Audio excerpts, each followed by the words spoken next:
Hi, everyone. You're listening to the Purpose for Life podcast.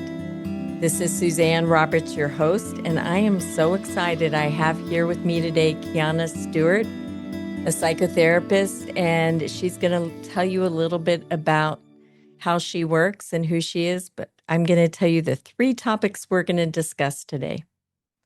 We're going to demystify the stigma of therapy, especially for people of color. The stigma of therapy, how the structure of therapy is set up that isn't helpful for people. And then also cultural ways to diversify, looking at how there can be different therapeutic models for people. And I'm so excited. Thank you for being here today, Qiana. Thank you so much for having me, Suzanne. I am excited to be able to share my expertise on your platform. I'd like for you to share how you operate as a psychotherapist.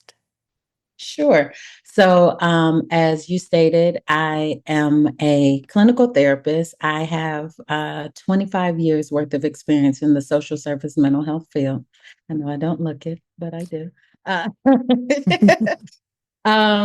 I have been in agencies, smaller agencies, bigger agencies, conglomerates, and in 2015, I started doing private practice part-time in addition to working for one of the bigger agencies that I was working for.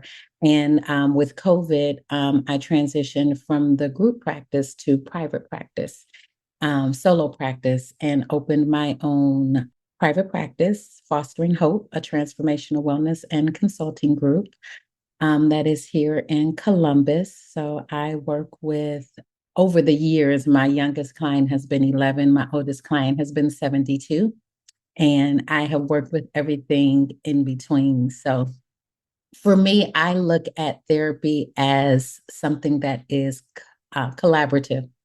I tell all of my clients the same spiel when we get started, that I am not here to be the expert over your life.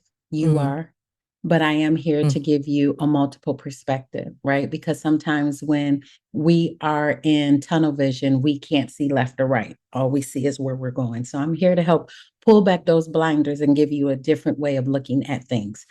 With that being said, I cannot and I will not work harder than you. So we will go as fast or as slow as you need to go. But there are some times that I will have what I call my Judge Mathis moments, because I love judge shows. And Judge Mathis is one of my favorite judge shows. And in his opening monologue, he used to say, I'm about hard decisions and tough love. So sometimes there will be times in our therapeutic relationship where I say, hey, Suzanne, this is our Judge Mathis moment. And I kind of give it to you straight with no chaser, because sometimes that's what we need to hear. We don't need everything to be, flowered and prettied with a bow. Sometimes you just need it there in your face where you can get it. So that's kind of what my approach to therapy is. It is very, like I said, very collaborative. If I have an opinion, I let clients know. If it's a professional opinion, if it's a personal opinion, if it's rooted in science, because this is a partnership to me. This is 50 to 60 minutes for clients to be able to download, to help process through emotions, help problem solve, help identify loopholes. Again, a big TV person. So I tell my clients I would like to be the Christina to your Yang from Grey's Anatomy. I want to be your person, whatever that looks like for you. I don't want this to feel like the dentist appointment that you schedule on your day off, right? I want it to be something that you actually look forward to participating in. I love that. I love the partnership approach, really letting your client guide, not determine. There's a difference between guiding and determining. Yes. So that you can follow their lead, and also challenge when you need to challenge, uplift when you need to uplift, give perspectives, all those different things. And I'm curious why you picked the name Fostering Hope. What does that mean to you? It's twofold, is that I'm wanting to set up something, a legacy for my daughter. Her last name is Foster. And so that's where I got the fostering from, but also what I do is to foster hope for individuals, right? My desire is to help individuals to be the best version of themselves, whatever that looks like. And so that's kind of a play on words, how we came up with fostering hope. I love that. And you have the most amazing daughter, Thank Sydney. you. Yes, She's yes. just She is my outstanding. light. She is a light. And you can find her on social media too if you want. You can find her. She wants to be, she said, the youngest person making videos. I think that's how she says it. So Well, she's great at it too. So thank shout you. out to Sydney here. What would you say some of the challenges are for people wanting to come to therapy, and why might they, fight coming to therapy? One initial challenge is being able to find a therapist, having an understanding of what therapy is. I think that there's a very antiquated concept of what therapy is, and that concept is in having an individual that just sits there and looks at them and says, "Oh, that's interesting. Hmm. Hmm, tell me how you feel." And so there's access. And then I think the other thing is just the affordability of it. I don't think that, when we talk about normalizing therapy, I think it's hard to normalize something that is so hard to pay for. Whether you have high deductibles and you're unable to meet those deductibles to have individual sessions, or again, that access piece. Again, therapy is, to me, it is your place for you to download the things that you need to download. I tell my clients, I'm here to manage the symptoms. The diagnosis is for insurance purposes. I don't care about your diagnosis. Clients rarely ask, but they will ask, "So what is my diagnosis?" And my response is always, "Why? Hmm. Why do you want to know?" Because your diagnosis doesn't define you, right? That is Right. something that, is a part of your makeup, but that is not definitive of who you are. My concern is not the diagnosis. That's for insurance purposes. My focus is on treating and managing the symptoms. And that's what I want you to do, is to learn how to manage your symptoms. Would you say a little bit more what managing symptoms means to you? Because I could make up in my mind what I think it is, Yes. and I'm not sure Yes. what you mean. So I'd love to hear what that means to you. So, for example, right, using some of the most common diagnoses, anxiety disorder or depressive disorder, I share with my clients the layman terms for those diagnoses. To me, anxiety is worrying about and trying to control the future. Depression is worrying about and trying to change the past. Okay. So now we have an understanding.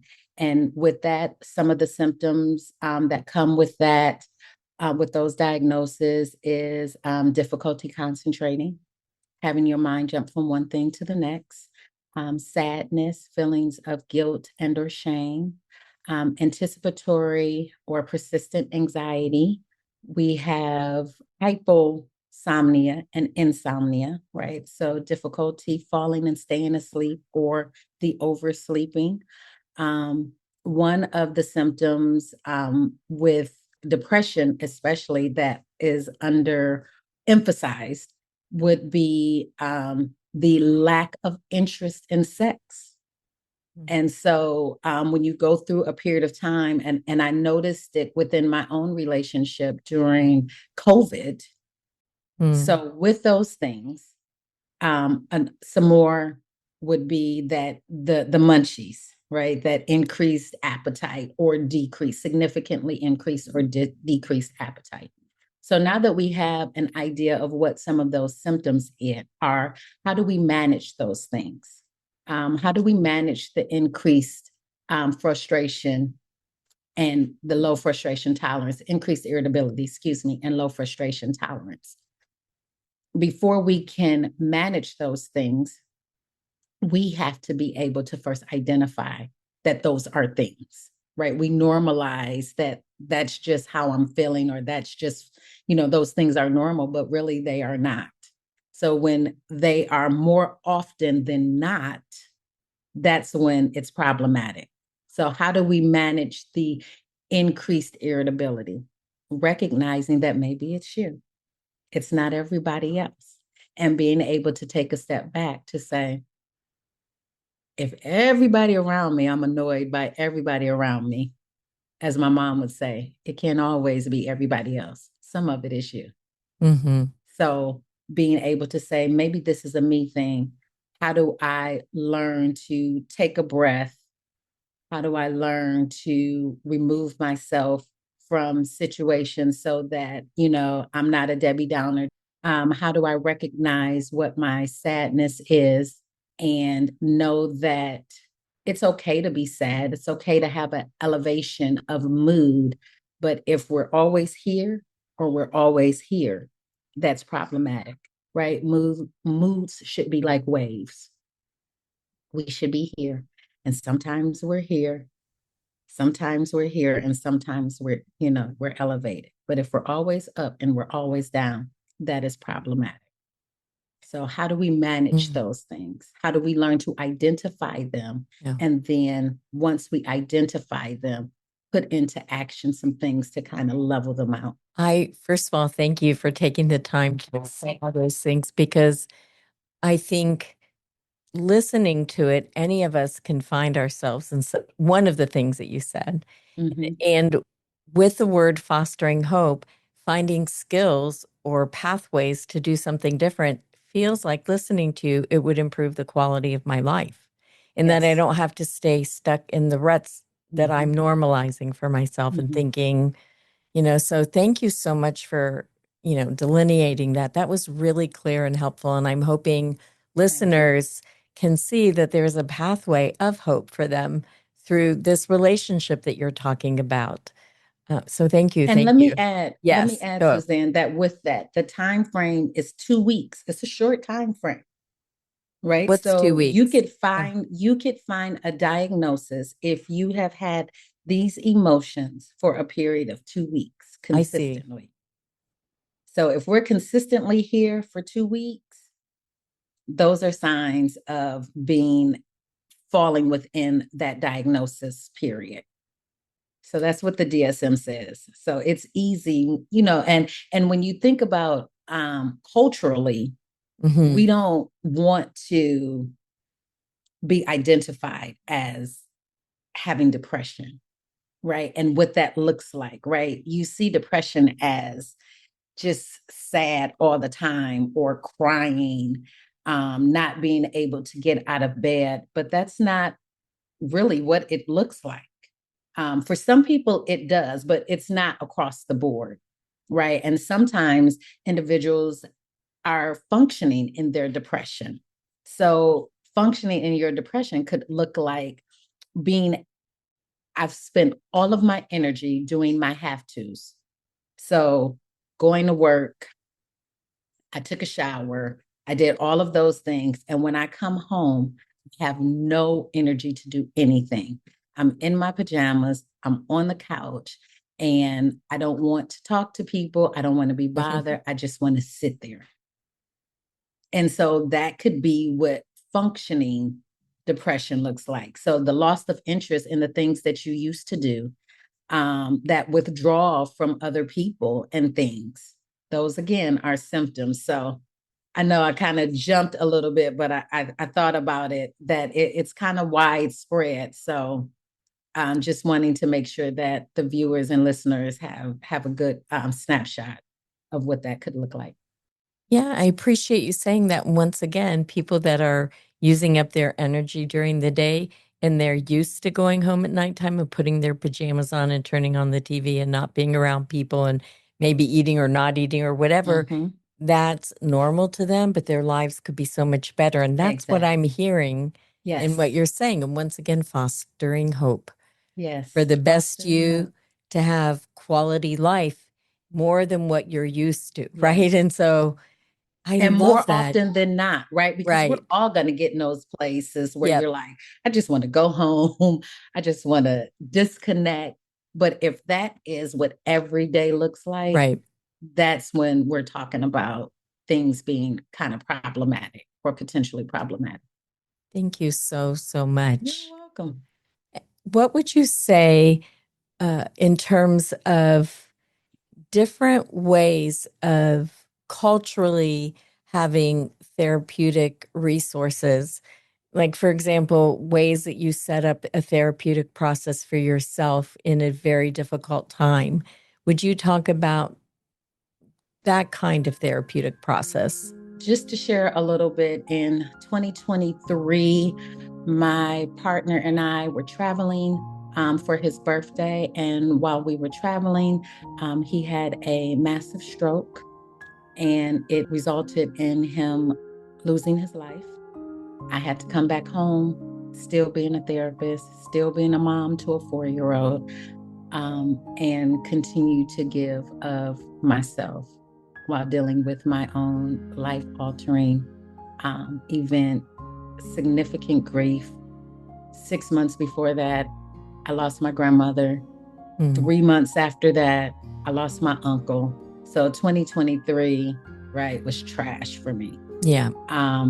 And so I made it a choice that my daughter deserved the same quality of life that she would have if dad was here.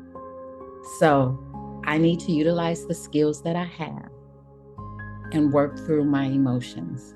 I did not attend traditional therapy in that I had a therapist that I signed up with and I met with on a regular basis, but I do have friends that are therapists. And so I tapped into that support group to say, hey, you guys know me. You guys know me better than a lot of people.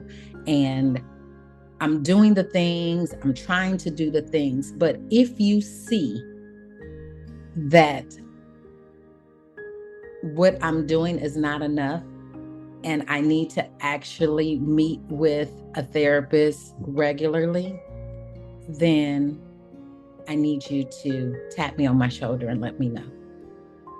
So making sure that I connected with them, lunch dates, phone calls, text messages, right? I always say, even if I have no words, I can communicate in emojis.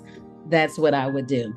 And really utilizing my friend group too, that were not therapists, and forcing myself to be honest that I'm not okay when I'm not okay. My mom would ask me every day, how are you feeling? Are you okay? And I told her one day, I said, listen, I have this looming cloud of sadness over me. So you don't have to ask me.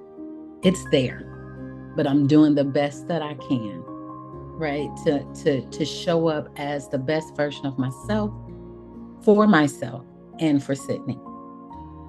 Doing the things, trying to do some exercise, trying to engage with individuals, but feeling even when I'm engaging with individuals that I really could be at home by myself. I really don't, right? Feeling lonely in a crowded room is the best way to describe it. And in trying to do all of those things, I realized that it wasn't enough. And in it not being enough, I told my friends, because again, I'm trying to destigmatize medication and mental health, that I need additional help. And that I was reaching out to my doctor because I'm doing all the things. But I think at the time that, some medication could be helpful, because what I was doing was not enough. And so that was the approach, and that has been the approach that I took.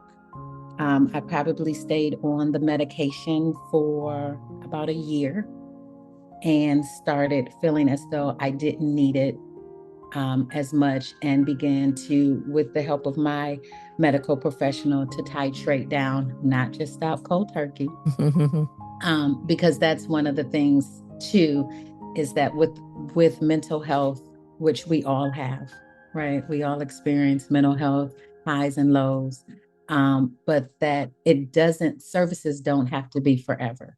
Medication doesn't have to be forever. But it's being able to identify and acknowledge when you need more, and when you could go with a little bit less. Really appreciate you sharing that. I'm sorry for the cumulative loss Yeah. and the impact of that. And I'm also really struck by your own self-advocacy and your self-awareness to know how to set up your therapeutic model. Mm-hmm. Because you had people around you that were going to give you is it Judge Mathis? So Yes. you set up Judge Yeah, Mathis around you, that's right. right? You knew yourself well enough that you knew you were going to work with your feelings. You weren't going to ignore Mm-hmm. them. You knew that it was going to be hard. And I think that historically, this is a lot of the ways that communities and cultures did do therapy like Yes. this, with Yes. that collective accountability and the witnessing and the acknowledgement. And I also really appreciate that when you got to the point where you were, treading water and getting tired, that in Mm-hmm. order for you to actually really do the work, continue the work, we do need medication Right. sometimes. Right. Because if you can't really do the work and you're just using your energy to tread water, then you're Yes. not you're not actually doing the work, right? And so, It's the same, right, when you have a headache. It's the right, same when you have a stomach ache, right? We don't always just immediately, or shouldn't immediately, reach for, medication. You try to drink more right. water. You try to make sure that you've eaten, all of the things. But when it's not enough, then you're like, hey, I need some Advil, or I need some Right. Pepto-Bismol. I need something to assist. Thank you. And thank you for taking the stigma out of medication and Thank you. also knowing that it can be situational. Some people do need to be on medication their whole lives and some people don't. But there are different ways of, you know, ha- using medication at different times. But I just appreciate your authenticity and your honesty.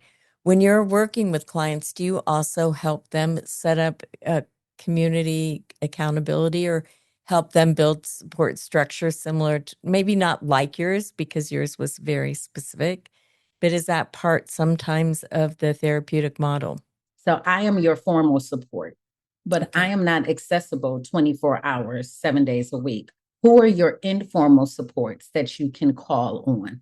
And it's not always the individuals that you would like for it to be, right? Sometimes the individuals that you think should be able to be your informal supports, because of their own stuff, they don't have the capacity, or they don't know how.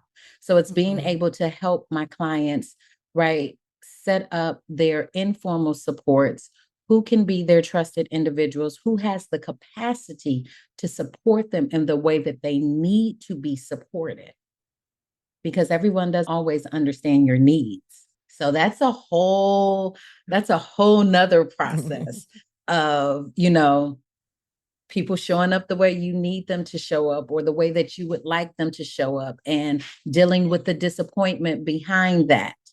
How do we navigate that? Absolutely. So there's a lot of learning that can happen in building up that informal. So much Yes. work can be done around, how do I know my own needs? How do I Yes. identify not my preference, but who has Yes. capacity? So I'm not just going Yes. through using my discernment, right? And then, Right. I mean, those are a lot of really great skills for the rest of one's life, right? I Like, think one of the things that we were taught that has done us the most disservice is, right, we teach people, or we treat people the way that you want to be treated, right? And sometimes, though, we have to learn to treat people the way they need to be treated, the way they desire to be treated. Because if we're doing it from what our needs are, when we extend the way that we know how, or the way that we would want someone to extend to us, and it's not received, then we feel like that, oh, well, they don't care or they don't appreciate. But that's not the way that they needed you to show up for them. You showed up the way that you would want someone to show up for you. So one of the things that I do with my friends, my family, is to ask, how can I support you? How can I best support you, instead of making the assumption? Not determining it for them. Exactly. Being in a collaborative relationship. And again, empowering Yes. the individual to identify what their needs are and to express it. I just want to pause for a second. If you all are listening here, don't you want to come see Qiana? I am 100% virtual too. So as long as you're in the state of gosh. Ohio, we can meet. I mean, I am inspired listening to you, and, feel like if I wanted help in that way, I do have a therapist right now that I'm working with, but I'd hire you. Are you kidding? Listen. And so, right, that goes to another thing, another barrier when we talk about culturally, Yes. being in therapy, of what our ethical limits are. So the board of counselors, social workers says that if you are in relationship with someone, then you can't also be in a therapeutic relationship, because that's considered a dual relationship. However, my doctor, I can know my doctor personally, right? Yes. I can know my dentist personally. I can know my eye doctor personally. And I think it's the antiquated version, or the antiquated ideal of what therapy should look like. Because think about it, you used your friends who are therapists as your accountability, and you saw them socially, and they were also accountability partners to you. Exactly. And I, as a coach, I can see my clients. Yes. Yes. Whereas my therapist walked by me on an airplane and wouldn't look at me. It's so strange. It's just bizarre. Right. And as a people, right, as a community of people, we do a lot of things in culture.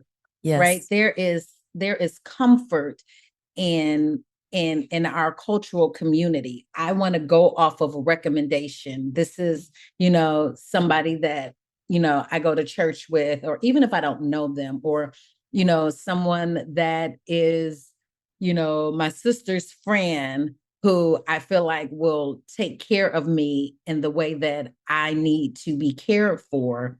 But it's looked at as though that's a violation of what our ethical rules are. Makes no sense.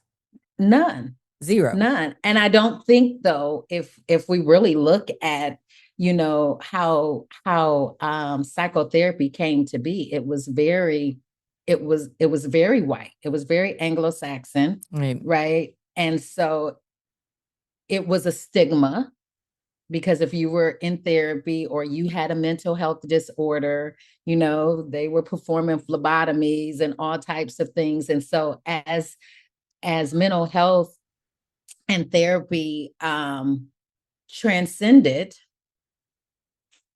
we didn't move with it. Right. And so now it didn't adapt. It did not adapt right? Culturally. It doesn't make sense. You did what I would say is culturally appropriate. Exactly. So thank you. We're going to have to start to wind down.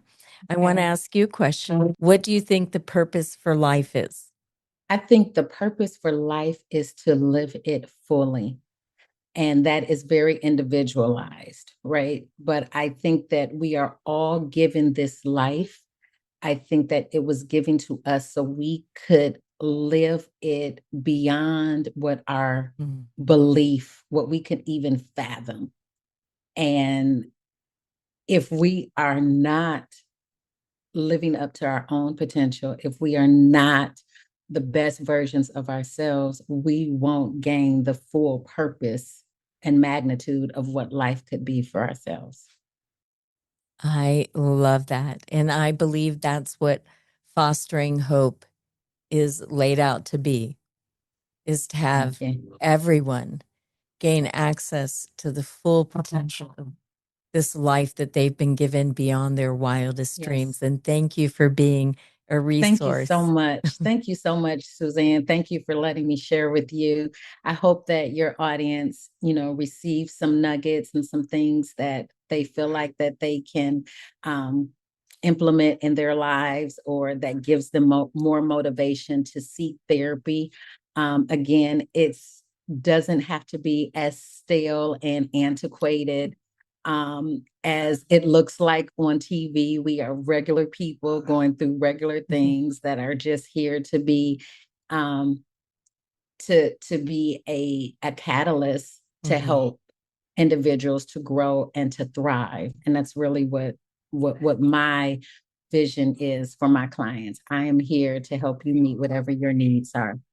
I love that so much. What's the best way for people to get a hold of you? The best way to get a hold of me is to go to my website, www.f as in foster, H as in health, wellness, and consulting.com. If you would like to have a consultation, I do free 15-minute consultations. Just fill out the contact us information and I will get you scheduled. So much for being here. I've so enjoyed being in conversation with you. I know the listeners are going to gain so much from today, from so many different perspectives. Thank you, Qiana. Thank you so much, Suzanne. I appreciate the opportunity. And that's it for today for The Purpose for Life. We're signing off.